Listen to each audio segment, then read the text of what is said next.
morale within the team still okay after 4 losses in a row? Yeah, I mean, I think the one on the weekend was pretty tough to take.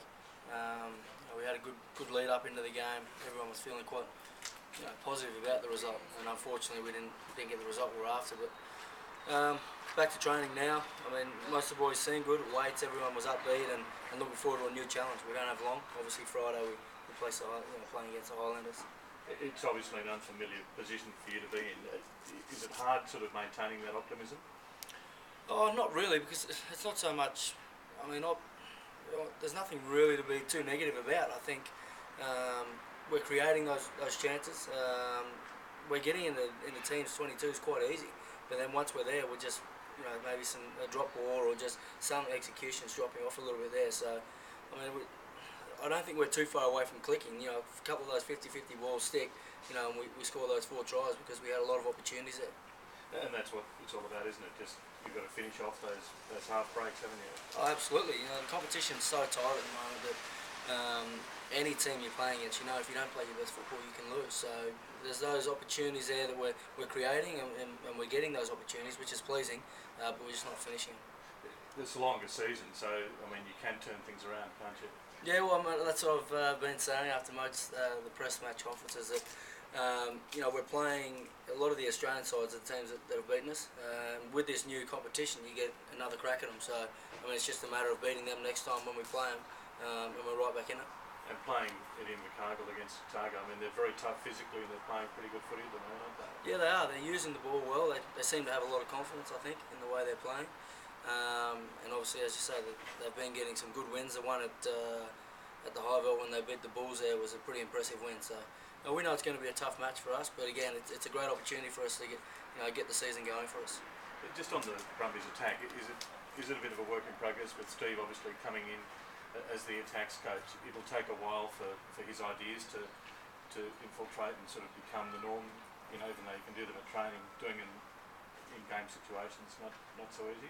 Yeah, I think it's just, at training you're given those perfect setups where you're going to get in those certain roles or you're getting in certain patterns of play, so it's a bit easier there. But on the field, everyone's clear. Everyone knows what we're trying to achieve, and I think Bernie's been great for the group. He's been great for me personally as well. So I think it's, once you're out there, individual errors is something coaches can't really fix up. Other than this week, we'll probably be doing more handling drills and things like that. But once you're out playing, it's just a matter of the boys being able to step up. Is the 9 to 12 that started, the 9 to 15 started on the weekend, do you think the best, strongest configuration of the back line of the current group? Oh, it'd be tough to tell Paddy McCabe you're not in the starting line. Given the Paddy's injured.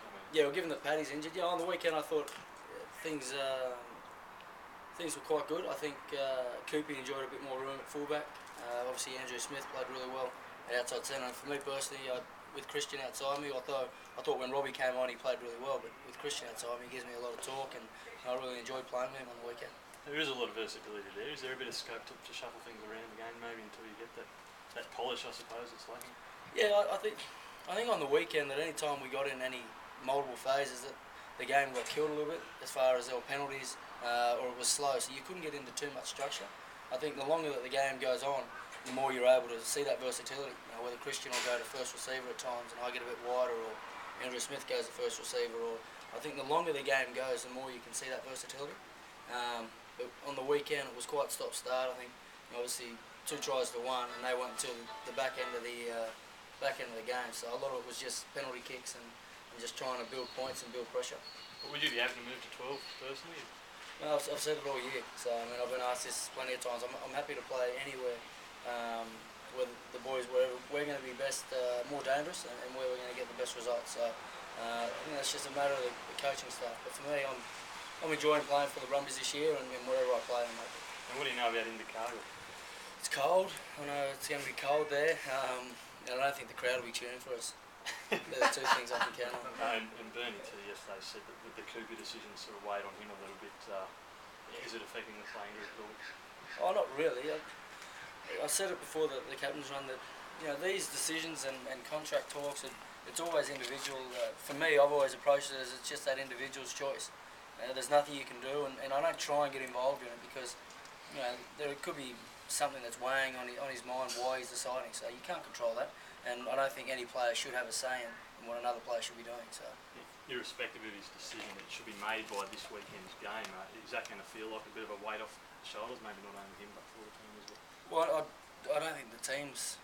Yeah, it hasn't been something that we've spoken about, so I don't think it's weighing on the team at all, and I don't think it's weighing on Coopy too much. He seems pretty relaxed. But yeah, as I know, I think he's got to make a decision pretty soon. What areas of the Highlanders are you going to have to focus on? Well, I think defensively, they move the ball a lot and they play with a lot of confidence. And obviously with Jimmy Cowan there, he marshals the team around quite well. So I think they're pretty well disciplined. They don't give away too many penalties and they play a pretty structured game, with a lot of width, and it seems everyone knows their roles.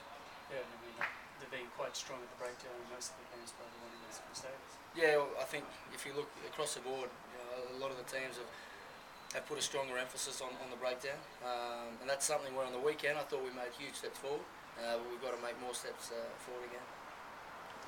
That's Cheers. Thanks, mate. Thank you.